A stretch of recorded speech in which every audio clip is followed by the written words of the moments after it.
start. And just, if there's an open seat, just move down this way. So if you late members, they can just pop over here and not disturb us. Most of you know what these evenings are about. How many, if you don't mind, show of hands, how many of you have ever been to one of these events in our studio? A lot. Great. Because this is one of the reasons we do it. We get you involved in our community and to get to experience these great guests we have. So I was going to say a little something so we get to the guests. Why we do this. Our studio is solely for actors, for the nurturing of actors, support of actors, strengthening of actors. So we have acting classes, of course, to do that, but it's also very important to our mission that we provide free events when you don't have the ability to take class because of your schedule or money or other considerations. And these things are happening, so you continue to meet new people, see old friends, take advantage of the wisdom of your peers. And that's why they're important. That's why we call them FREEman Fridays with the free very clever, lucky little coincidence. And look, if you subscribe to our newsletter, you'll get the notices for these. We do them every 3 or 4 weeks. Sometimes they're seminars on different subjects, and sometimes they're writers. We had a rap recently, or Get Hap from producing. Very useful to you, very passionate. This is a sort of a continuation of something we used to call Actors Aloud. Again, another clever homophone of aloud, so that actors get to talk and you get to hear it. So that's what this is about tonight with Andrew Polk and Ryan. I'm not going to say too much about it. I know you want to get to it, but Andy is on our faculty, phenomenal teacher. He's also a phenomenal actor. And what do you call yourself, Ed K? Producer? Yeah. Well, recovering producer. Did a project with playwrights, and he was gracious enough to do this when I offered will be the interview. I said, why don't you know so many actors? If somebody you want to just hang out with and just talk, and we'll eavesdrop. He said, yeah, several people, and he mentioned Amy Ryan. I said, oh, that would be perfect. Why? Because they're both dedicated careers in theater, in film, on television, and they do them both expertly. And it's a great conversation because so many of you, that's what you're doing, or that's what you're aspiring to do. It would be really wonderful to hear from their perspective what that's like. I first saw you in, we just met, we sort of did, but I first saw you in Uncle Vanya. I went to go see the production on Broadway of Uncle Vanya. I've been in New York that long, and I don't remember the production that well, sorry. But I said, who is that? And I kind of were on the periphery of who you were as an actor, but that's when I knew who you were. I've been watching you ever since, and it's no hyperbole to say you are definitely, when people ask me, what actor should I watch to be inspired and to learn? And I mentioned you. Thank you. That's very nice. On my very short list. So we're thrilled to have you here. Thank you. So I'm going to go over there and listen. I'll be back at the end. Okay. Thank you. So yeah, so we'll just like have it. We're going to chat. Okay. And we've been chatting for a long time. Very long time. And then we'll do some Q&A towards the end. But maybe I should start by how we met. How long we've been talking for? You want? Okay. Yeah. 1986. We met in 1986. And I was doing the national tour of Biloxi Blues. Now, for those who aren't that old, there was a time when they toured plays. Yeah, and like big tours. Anyway, this was a big tour, and Amy. Amy came in like 6 months in, straight from LaGuardia, pretty much, high school performing arts. You were 18? Yes.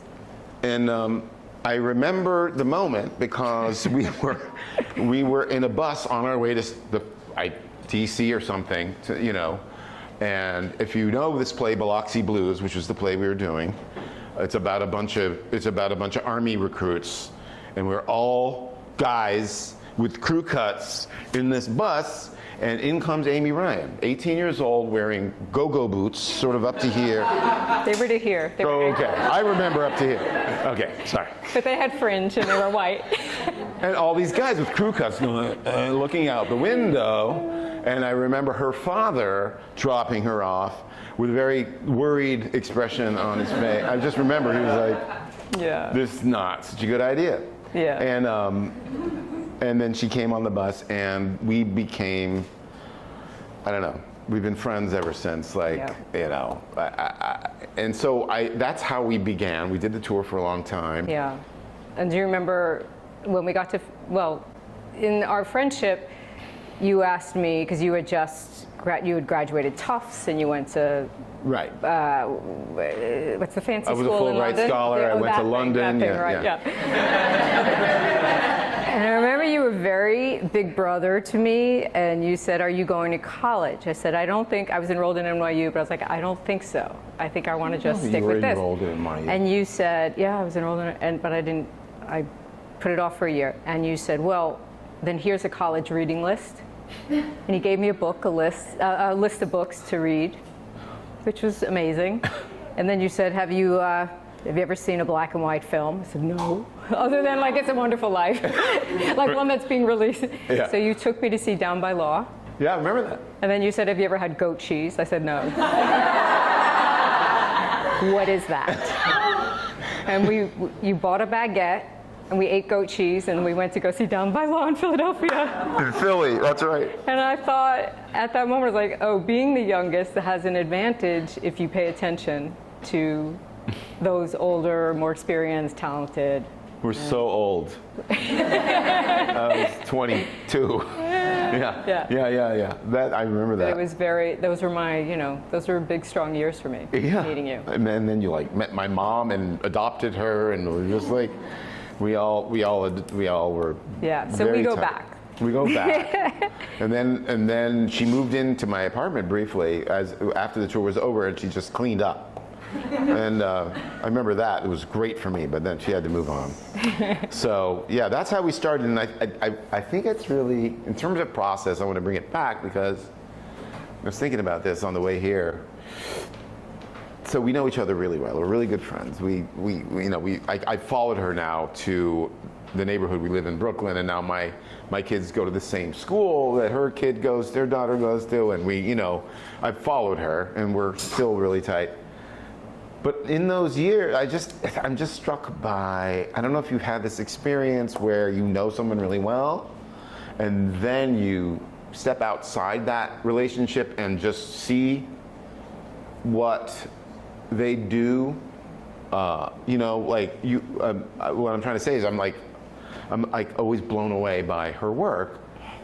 It's like watching your sister, it's like your sister, and then you're like, Jesus Christ, she's good, And I've had that experience many, many times over the years, and the last one was, she was in Doubt. I don't know if you got to see how great she was in Doubt on Broadway, but that was another thing. I'm like, and I had a couple experiences like that. One was Saved.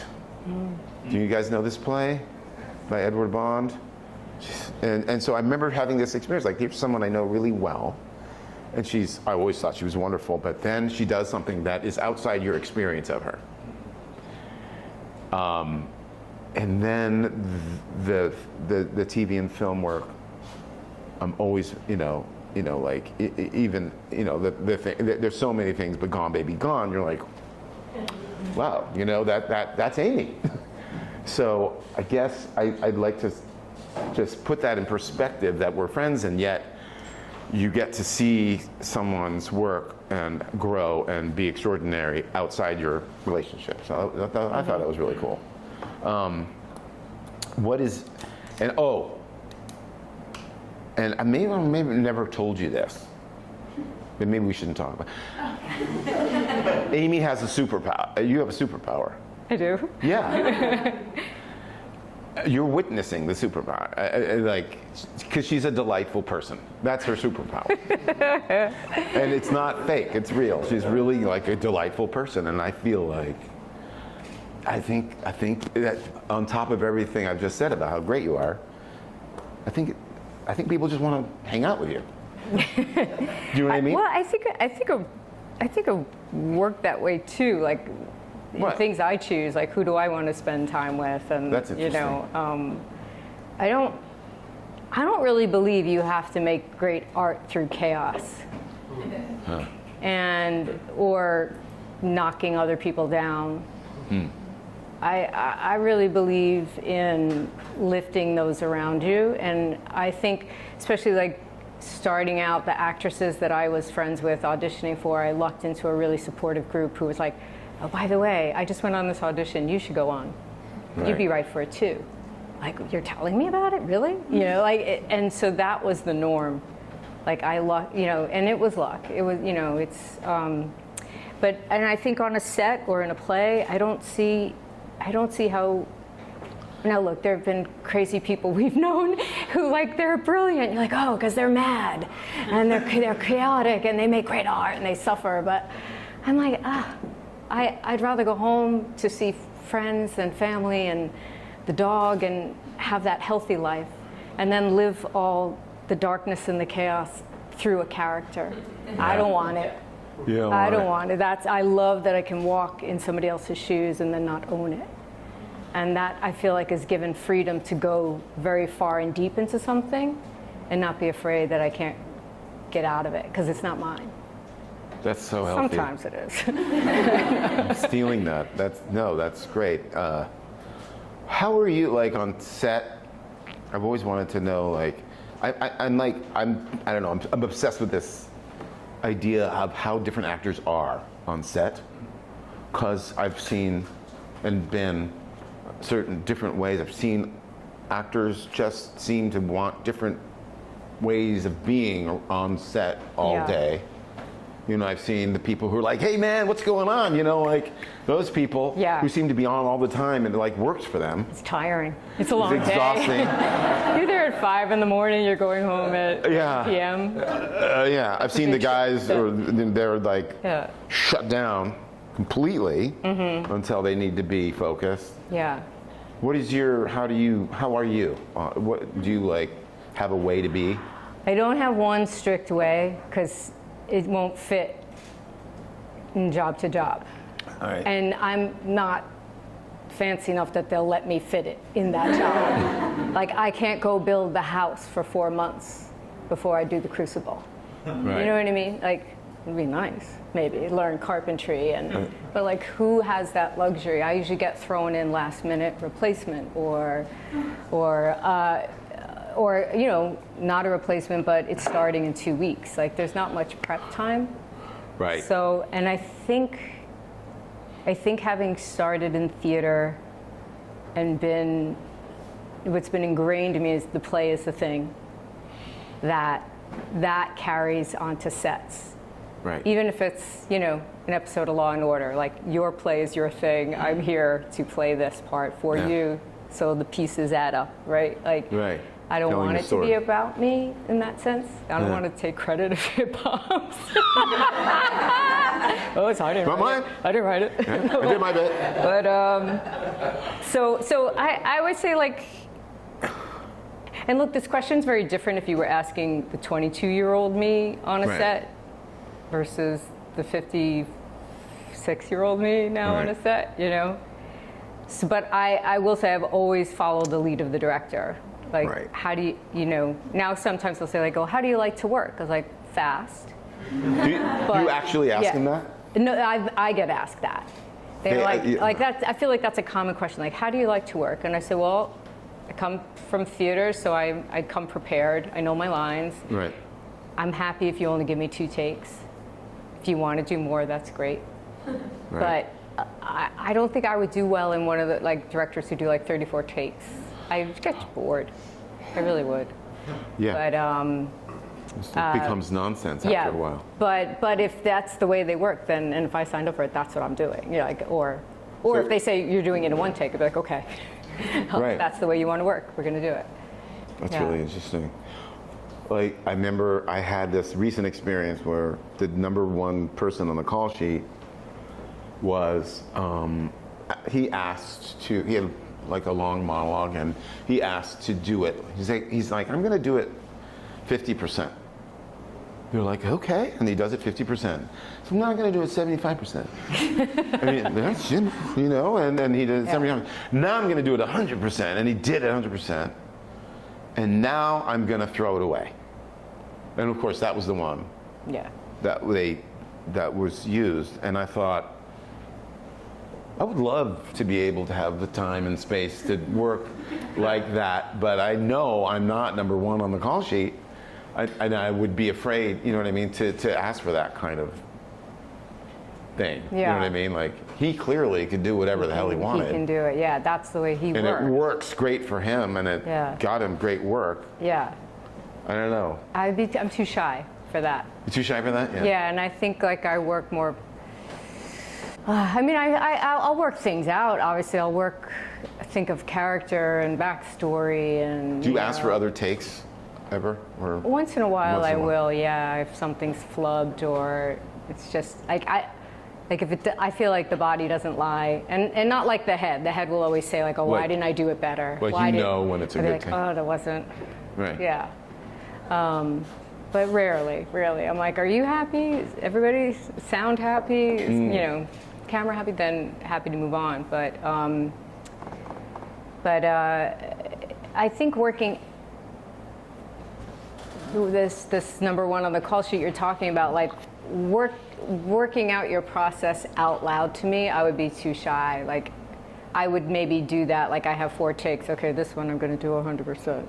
This one I'm going to do 100%. Yeah, right. He was just like, okay. But to declare it, and then what if you fail at it? Everyone's like, that's 100%? You know, like, that's a lot of pressure, isn't it? Like, He didn't. Yeah. He did I would not pretend seem like that- it just came out of nowhere. Like, Yeah. That shit's brilliant. was- You just keep switching it up. Wow. Yeah. Great. Keep it to yourself, and then people yeah. are like, Jesus Christ, No. look at her go. I mean, that's great. So I'm struck with what Scott mentioned, which is like going back and forth between theater and film and TV and all the great stuff you do. And I just played Fiddler on the Roof. I did Fiddler on the Roof. And someone in my class asked me, did you learn anything from doing that kind of work that would help in this on-camera class? And I went, no. and I'm like, oh, that's probably not right. No. But I mean, so I'm curious because you go back and forth so seamlessly. Do you feel like one informs the other, or I mean, how do you see it? Like the more and more I do it, me personally, I feel like they're super separate, like distinct art forms. It feels different, but I don't think that difference should scare people. Right. Like, I haven't done one, and how am I going to do the other? Because I think being honest is being honest is being honest. And if you're not loud enough or you can't be seen, someone will tell you. Right. You know, to adjust yourself or adjust the mic or whatever. So you feel it like is. it's like Yeah, adjustment. but I mean, so you mentioned Dow. I hadn't been on stage for 7 years, and it was a very stressful week.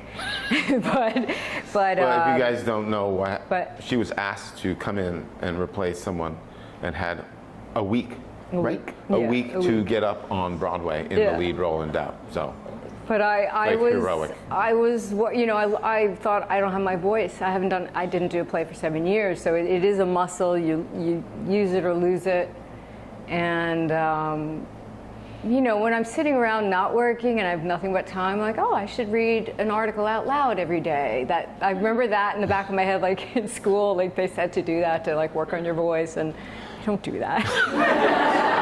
Like all these things you could keep in shape, because if that call comes, you're ready to go. Like Olivier, I remember. Never have done that. Really? But I was nervous this time around, and like, oh, I might not be able to do this, but Well, but fear is a great motivator.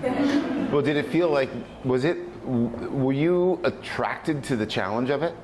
Like, that's a challenge. I mean, not just getting up on stage, but like putting it together in a week.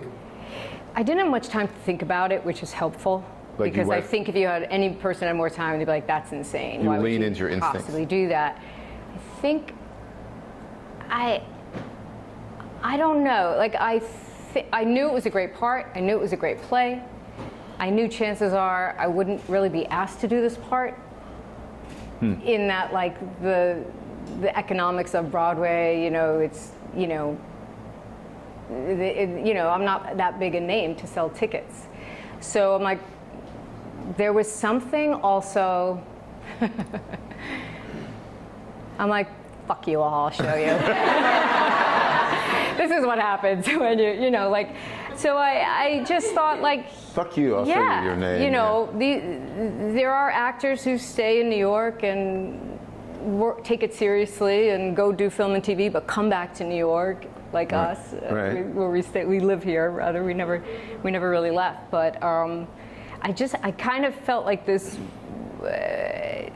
Again, the fear of failing, not doing it. Like I knew I had to push through to something other, and I didn't know what it was. But also, like, I just felt like I wanted to stand up for New York actors.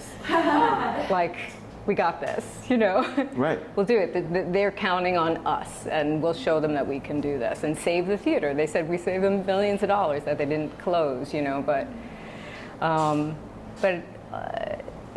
Right. Yeah. Right. And the rest was, I don't know what it was. It just, some luck got me through.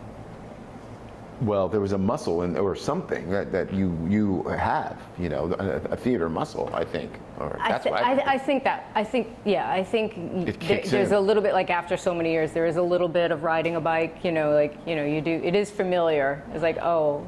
The only thing that was weird is now everything's mic'd. And Right. that was very foreign to me, and I didn't like it, but yet with a weak voice, I was happy to have it. But it was strange. I didn't but realize all Broadway theaters did you have are mic'd now. Did you have a body mic or floor mics? You had a Body mic.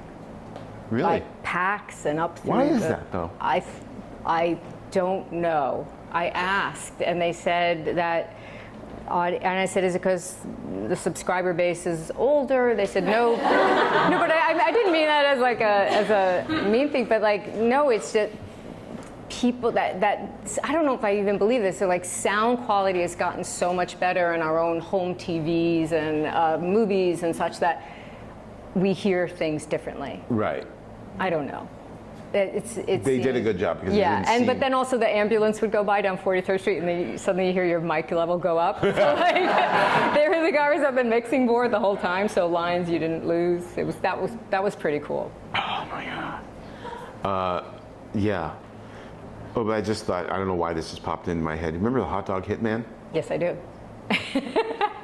Of course. We did a play at the West Bank Theater downstairs. In the basement. The Beekman, whatever, is that what it is? Beachman? Which is now closing, sadly. Yeah. Joe DiPietro, who went on to fame and fortune and wrote Memphis and won Tony Awards, wrote this sketch about Giuliani and I don't know what, about an assassin who sold hot dogs. And we somehow got conned into doing it and singing and dancing. Yeah. So we go back. Yeah, we go back. So, like, what, like, because I know, Amy, I know that you don't take everything, and you have told me, like, I'd rather be with my family than go up to Canada and do something that's not, exciting to me. So I'm like, makes me think about, like, what would be exciting to you? Like, do you look for a challenge in your work, or do you look for, like, a lot of money, or both, or like, what is it that drives you for that, for that next? Well, when I was younger, when I first started out, I remember thinking out loud and saying to myself, "Oh, I just want to work. I don't care what it is." Right. And by luck, I had like a really great first job, that like kind of set the tone and the flavor of what it could be. And then I did a bunch of regional theater, which was fun, and worked with great playwrights. But I started thinking like, oh, the only power an actor has starting out is saying no. So my agents got used to sending me out on the same type of role, or just regional theater, for example. Right. And I didn't have a job, and I was still living at home, and I just said, no. Oh no, like, I can't believe I'm saying no to that audition, I can't believe it. And I didn't work for like 6 months or more. And I just said, I want to try to do an off-Broadway play. I want to be in New York. I want people to see me, because I think that's how you get another job. Hold on. But like, Just saying. so I think it's so easy to all of us, even the biggest star in the world, everybody gets boxed into something. Yeah. Because it's a creative field, but it's not that creative when you can quick get that guy who does it great. Yeah. So no one's really going to think about us, any of us, outside the box unless we tell them we're different. And that's by saying no to the same. So that was kind of like a thread throughout. And then the stakes change, but when I was young and I could afford to still live at home, I could say no. Right. I wasn't really paying full rent. Then I slept on your futon couch, so Yeah. I could, I remember I was doing an off-Broadway play, and I was That's right. like near your house, and I'd want to take the train all the way back to Queens, so you remember. let me stay with you, so then I started doing off-Broadway. Then I was like, well, I want to do TV, so it's there's moments of feast or famine and learning how to live with very little money, and sometimes really good money, and save your money. If you make it, save it. Borrow your friend's clothes, like I did. Don't buy a fancy apartment unless your series has gone into like the 4th year. That's those were the rules. Save your money, so you can make artistic choices. So you can do Hot Dog Hitman if that's your want. And then now, and then the rule, it changed again for me when I had family, and I was like, well, getting up at 5 a.m. in Utah when my family's back home, do I want to, So, Right. okay, well, how short is the schedule? How, Right. So now it's really dictated by family, and again, trying not to repeat myself. And sometimes I'll repeat myself because it's a really good job Right. in the moment, or it's a good paycheck and it pays my health insurance, or, Right. But what would excite me now is Yeah. someone saying, you've never done this. Yeah.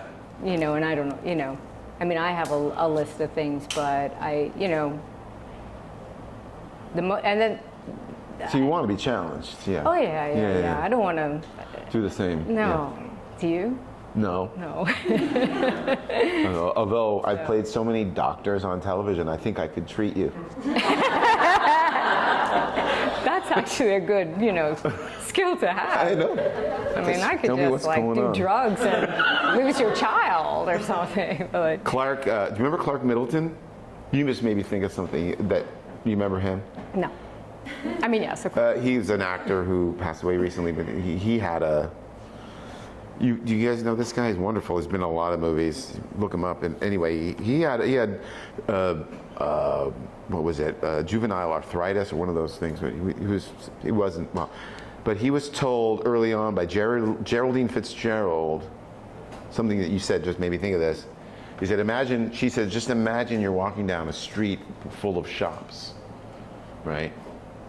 And she said, don't go in the shops. Don't even look at the shops. Just keep going down the street. That always stuck with me. You know what I mean? Like, as a way to, especially maybe when you're starting out, just like keeping your focus. You're not getting distracted by those things maybe you can't have at the moment. Like, which makes me wonder, like, other than all the things I'm sure I've said to you, did anybody say like anything like good, have you gotten brilliant advice from someone that stuck with you? In like what? Well, Like what? like you said like learn how to say no, and I remember Bill Ball at ACT. He used to run ACT. He's like a legendary figure. when I was a kid, and he gave a speech, and his speech was, just say yes, Yeah. which is powerful. Yeah. You know, it was powerful to me. You know, I was 16 years old, and he was like, whatever the fuck it is, you know, you don't, Philosophy. huh? Bill is one of the teachers. Yeah. It's called positation. Yeah. It's a whole philosophy. Whole philosophy, and it really landed with me, and I translated it to mean, you know, opportunities, even if you don't know what they are, you should err towards the unknown rather than saying no because you do know the Yeah. result of that. That's but right, that's yeah. maybe an early I think career that's good. No, philosophy. I think that's like for career and life. Right, you right. know. Have you ever gotten anything like that you Kind can of similar, like Chris Bauer, you know, the Yeah, actor I Chris love- Bauer. He yeah. just said to me one day, he said, "Get out of your own way," which was simple and, you know, what do you mean? What are you talking about? What do you mean I get in my way? You know, but okay, yeah, like just own who you are, what you want to do, what you're good at, what you're not good at. Just get rid of all the other noise and just get out of your way. Yeah. That's But you have such a helped, and- range, Ames. It's just like it's amazing to me. And then, like I remember you had done so many different things, and then you did Gone Baby Gone, and I'm like, oh yeah, look at that. So the girl from Queens showed up. You know what I mean? Like, oh, it's hot in here. Yeah, thanks. I think, I mean, again, going back to like the writing is the thing. I feel like actors are only as good as the material they're given. And that was an expertly written character. Like one, I feel like I knew when I read it, I was like, I'll never see this again.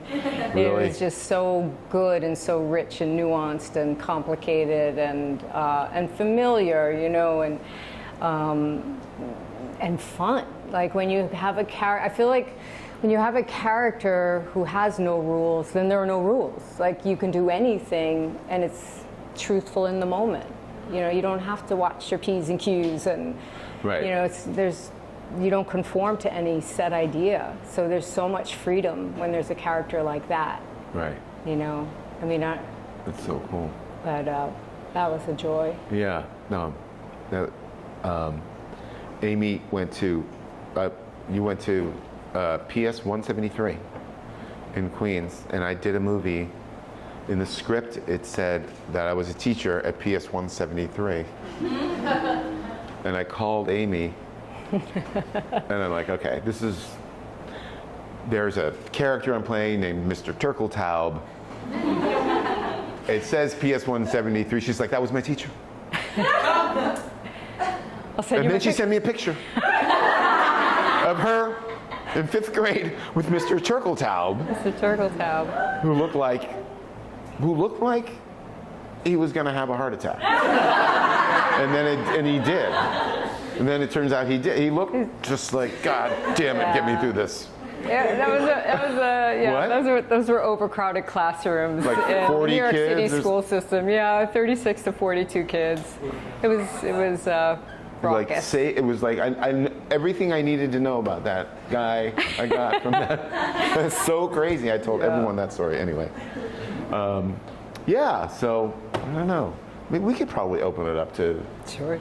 questions I'd love to, people yeah. have. Yeah. Hi. Hello. Hi. So something we talk a lot about in class with Scott is when we're working on a character, like how close you feel to the character. I'm curious in terms of characters you've had a chance to work on and become, which one felt the closest to you and the most accessible, and which one felt the furthest and the most reach for you to get to? I always get a kick out of every once in a while, just mentally in my head. I take the photograph version of any character I've played, or if a character I'm about to play, I put them in that room. I put them all in the room together, and that makes me laugh. Like that, that they would know each other.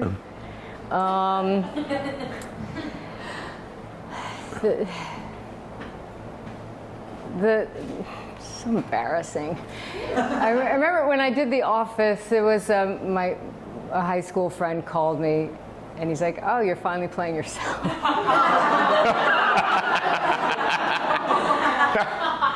True. Nice. So, But Holly's like the best. That's a good thing. thank you. Okay, thanks. Yeah, I don't mind laughing at myself. I grew up making fun of my family, and my family make fun of us. It was a way of survival. It was a way of breaking the ice, and so I know goofiness well, I feel like. And the biggest reach, I feel like there's a lot. And I'm trying to think what. I mean, there have been challenges along the way in roles. I feel like I'm blanking, but that's not. Sometimes the biggest challenges are the ones that just aren't fully fleshed out, and you have to fill it in. And it's usually they're the wifey poo parts, which I try not to do anymore. And it's like, and then what happened? And how are you today? And that. And you're like, this can't be. What am I doing? This is terrible. This is so boring. Or those feel the biggest reach because I start to wander. I get bored in those.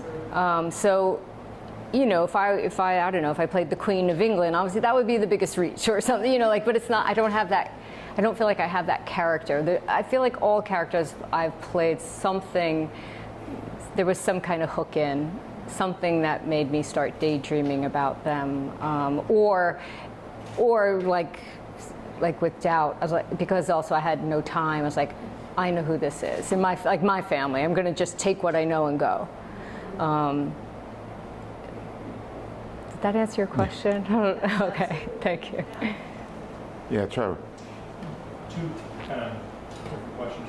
One kind of tagging on to that, I'm wondering if there's just any areas of the way you experience the work that you feel like are just uniquely challenging for you, like, regardless of the material, just somewhere where you feel like you tend to get stuck or something. And then also just specifically with The Office, are there any major sort of, I don't know, big mind-blowing takeaways about how to approach comedy and how to approach that specific kind of flavor of satire? Well, to answer in reverse, like I went out to LA years ago and ended up on a 4-camera sitcom where every third line was the joke, punchline joke, and that did my head in. I went right back to Williamstown Theater Festival. Did an Arthur Miller play. I was like, okay, I can't do this. It was so much pressure to be funny, like a gymnast landing a perfect score of a laugh that's not. There's no joke really. Like I'd never understood that, and I had friends who were really good at it, and they would try to say like, no, put your voice up, or your voice does this. I was like, what are you talking about? And then I had a neighbor who's from Ireland, and she came home one year and she said, there's this great show that's on in London, whatever, over there, it's called The Office, and she had the PAL version tapes, whatever it was. And I remember seeing that going, oh, that's the kind of comedy I can do because it's through tragedy. It's through like their real life situations are funny. And I remember, okay, again, like anything, it's just playing the truth of a situation, and then its humor comes from that. So I just recognize, and in that sense, like what was the reach? The reach is doing a 4-camera sitcom. They're foreign to me. I don't get the rhythm. I love, there are so many shows. I mean, this is the one with like the studio audience, like that old format, which I don't even think they make those shows anymore. But like that was just strange world, and the ones who could do it did it well, and hats off to them. But I couldn't figure that out. And I'm sorry, will you tell me you had your first question? I answered in reverse. What? Yeah. The first question was sort of whether there's anything particular in your process where you feel like you get stuck, whether it's I don't know. I guess sort of if there's if something comes to mind, I'm not sure how else to. Yeah, I think I think getting stuck happens all the time in every job. And then it's like, what can you go back on that you learned in class or you learned in theater school that you know how to get yourself out of? Because you're always going to be stuck. If you're shooting a scene out on the sidewalk and people are filming like this, like that's going to make you get stuck. Like, how do you block them out? Or you forget your lines. Like, you're getting older, you're like, I don't know this. Oh my God, I don't know this.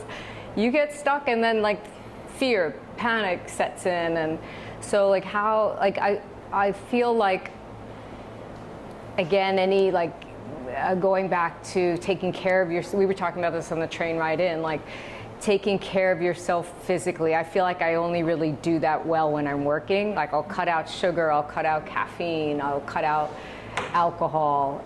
And I found I don't get sick. I don't get sick, especially doing theater, when you cut out all that crap. And okay, I got stuck once. Here's the story that came to mind. In Gone Baby Gone, there's a scene at the very end when I'm going out on a date, the end of the movie. And there was a little bit of business, like I was talking to Casey Affleck and I'm putting on earrings, and then I have to go over here to the mirror and get the purse or something, and then go back here, and she's gabbing away.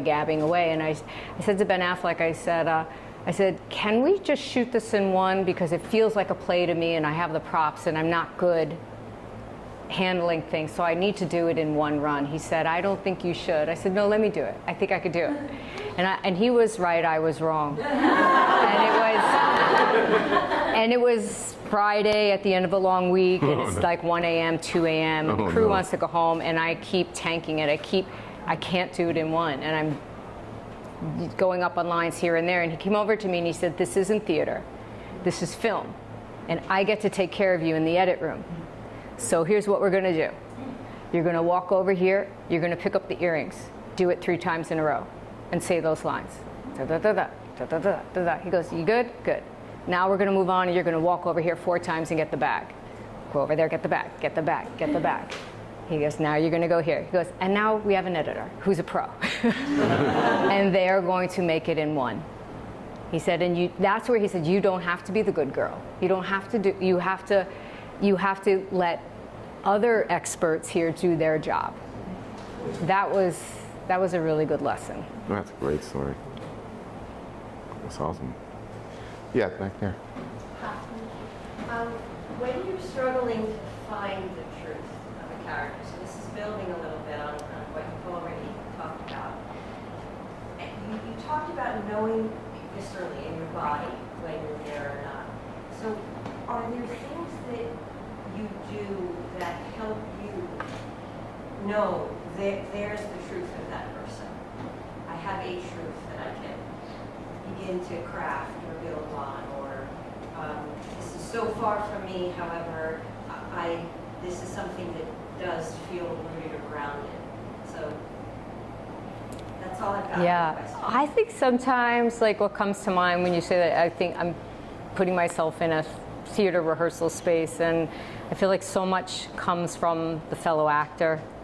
Like, if you can get them to move in terms of energy or their reaction or something they're doing, and I don't mean just to provoke them but something drops in together. And then I feel like, okay, we're in the same world, or we're listening. Then it feels like, again, I feel like it's all it's not tangible, but it's when there's receipt that you both feel it. I think then I have a little more confidence. I feel like I rely heavily on scene partners and for that. That's awesome. Yeah. I'm just very curious about logistically, schedule-wise, what was your week like before you went on in doubt? Oh my gosh. Like, how do you manage your time?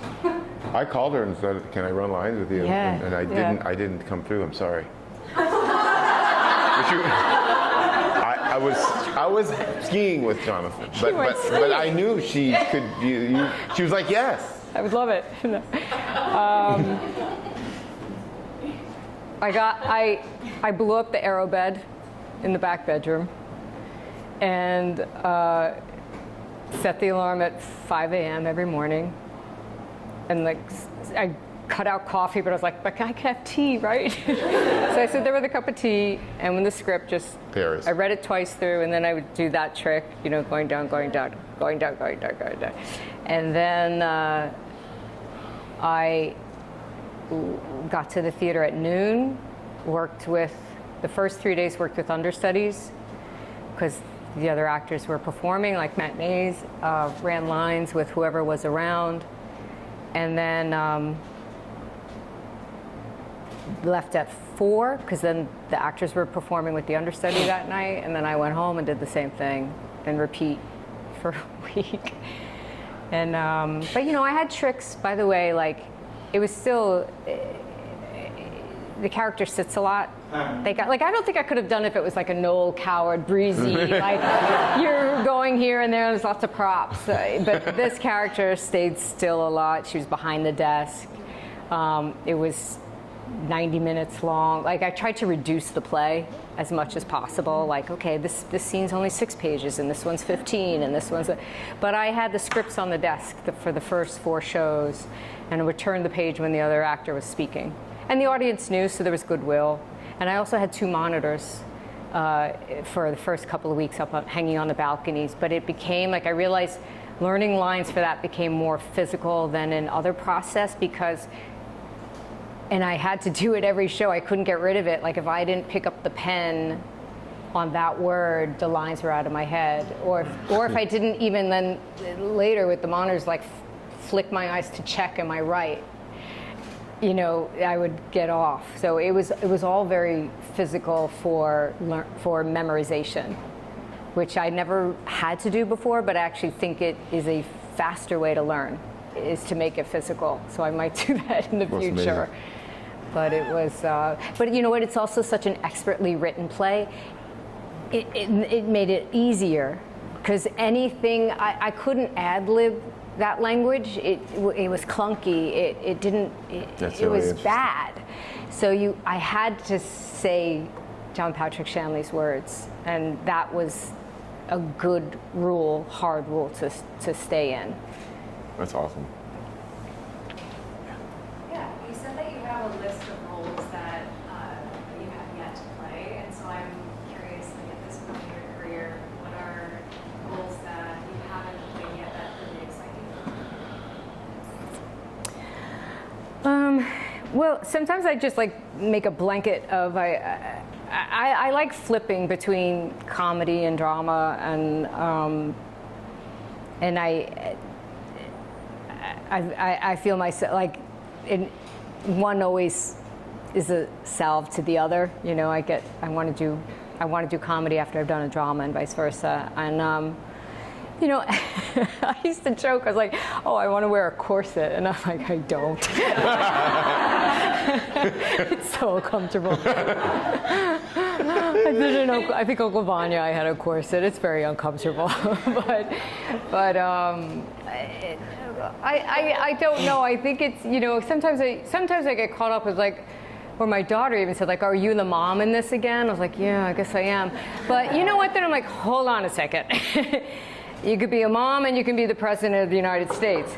Yeah. Or you can be, you know, a mom and you can also be a doctor, and you could be, you know, so again, it's not about not playing moms, it's about just playing like 3-dimensional or just being the protagonist. Sometimes I'd like to be the protagonist in the story, and what is that like to carry that weight or burden or joy through a project. I've done it a few times, and I like it, you know. So I don't know. I don't have any classic plays in mind that I'm dying to play. You were the protagonist in Doubt, I think. Yeah. That you was were totally. Fun. But I want to work with new writers, so it's not like I want to play, you know, Lady M or you know. I'm eager for something new. I'm curious if in a famine part of your career at any point, if there was like a moment that you remember that sort of how or what got you the other side of it? I remember, this is really dates myself. I remember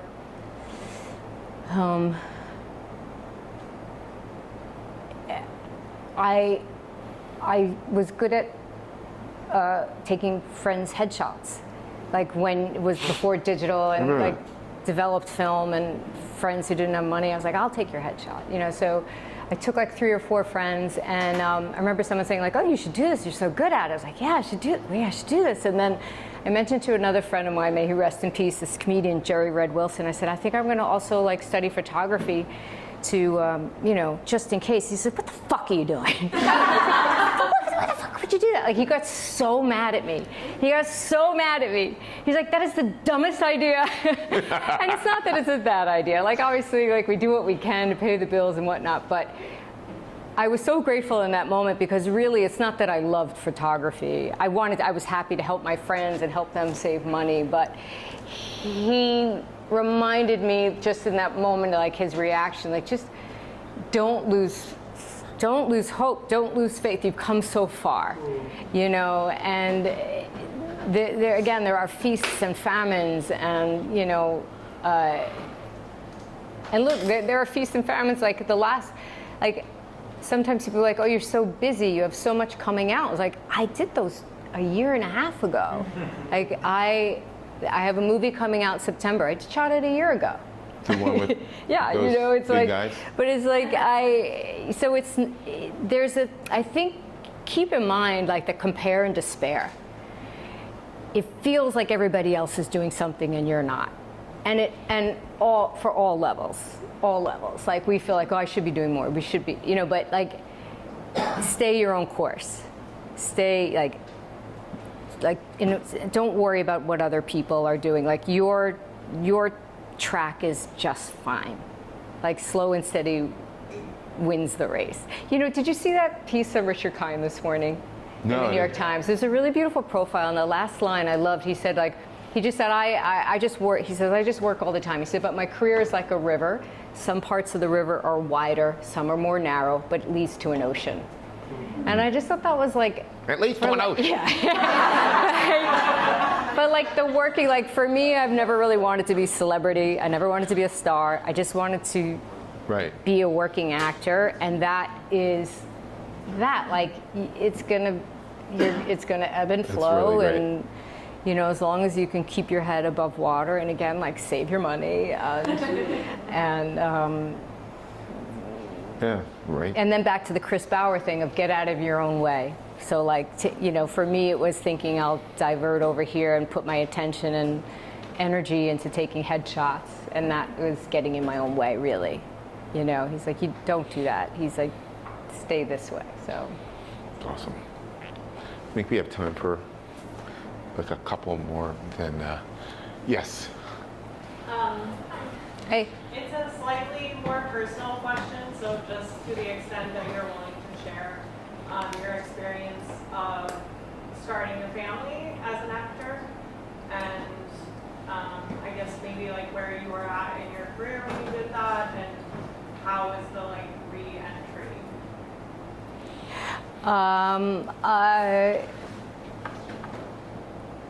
I was already, I had a child. It was 2009. It was a year after the Oscar, so nomination. So it was a bit of luxury that I didn't have to get a script the night before, prepare an audition with a newborn. I was now in a very kind of luxurious position of I could just be offered certain projects. So so that was a big ease for me as a new mother, you know, and when she was little, she would come with me, you know, and now that she's older and in school, I try to stay local as much as possible, because no set is more interesting than school, you know, and so, but there was support and my lovely husband, my mother-in-law, who's here. So, but so yeah, I had a good support around me, you know. Yeah. It's doable, but it's, yeah. So just get an Oscar nomination. Yeah. The lesson there. Yeah. I'm sorry. We were talking earlier about how if someone asked you at 22 versus 42, like how you either protect or share your energy on set, like just how you carry yourself. Will you expand on that, on like how it was different and if you regretted the way or wish you still carried yourself in a way that you did? Or I think the very first time I stepped on a set, it was an episode of some TV show. I didn't know a thing about a thing of film or TV other than I watched it and I liked it and I was starry-eyed about it. Maybe me, or maybe I can pull my generation into it. We didn't ask questions, because don't ask a dumb question. And I love that. I feel like nowadays that's out the window. Like there are no dumb questions, and it's okay to be a beginner, and it's okay not to know. And so luckily my agent at the time had another client in the show, and he told her, she's never done this before, and this older woman, she said, that's your mark. Don't overlap sound. Don't, she got me through this episode, but I wish my 22-year-old self said, excuse me, what do I do? Right. I just got out of school. What's that thing on the floor? Or what do I have to do? I feel like, and to this day too, like, I just feel more emboldened, to ask questions. Like, am I in the way? Where do I sit?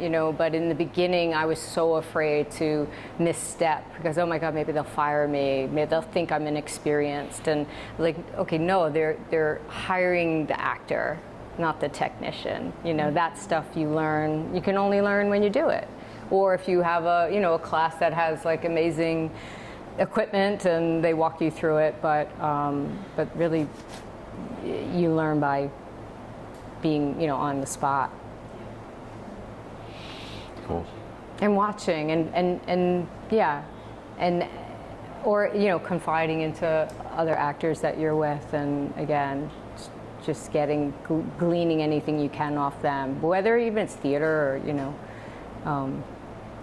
film, TV, and if it's not you, if you're on a set and if it's not your scene, but maybe sit on set somewhere quietly and watch. Is that something you could ask to do? You can do that if you're part of the cast. Yeah. I don't have to just wait in that room down the hall? No. You make friends with the production assistants and you say, is there a spot I can stand that's out of the way, or can I watch a monitor? And if you're in the way, they'll tell you, but you're part of the company. I remember it was like, they want you to be there. They chose you, right? They didn't make it. They're not dumb, right? So right. You're part of that. Like, there are no small parts, right? That's good. Or right. even if, Did anyone tell you ask you to do a clean plate before? I don't know what that is. You did not? I still don't know what that is.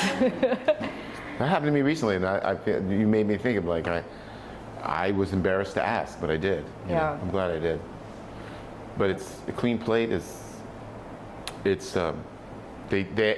would say all principals leave. We're going to shoot the scene again with a clean plate. And for 3 days I was like, okay. We'd leave. All the extras would stay, and they'd shoot the scene again. They kept saying clean plate, and I finally asked. So that's what you made me think of. And it turns out what it is they can recreate the camera movements precisely what it was during when you were there. And if they want to replace you. Oh, this is AI? Oh, this is not good. Well, it's possibly AI. Oh, it's something that exists already. It's Marvel, right? And they can literally shoot you in Australia, somebody doing the same scene, and then drop you right in. So I'm glad I asked. You know? Yeah. But no, but I mean, but to your point, So good, yes, you should ask. That's really good. Yeah. I didn't know what a banana was. Yeah, and then we probably should, yeah. Yeah, I have a question about when you were speaking earlier about, sometimes you go into a job and they'll say, we'll just do 2 takes or like 1 take. How do you center yourself and not be very anxious or like feel a lot of pressure when they're like, we're doing 1 take, and you're like, okay, Yeah. just do 1 take? That's a good question. I think it's really knowing your lines, because so many actors use those first 2 takes to run lines. And I worked with 2 directors early on who were famous for doing 1 and 2 takes, and one was Sidney Lumet, who treated everything like theater. So you rehearsed like a play first, which was magical, and he would rehearse in order. So when you shot out of order, you knew at least the arc emotionally what made sense, because you felt it once like a play. It's amazing. Then you can jump back in and piecemeal it.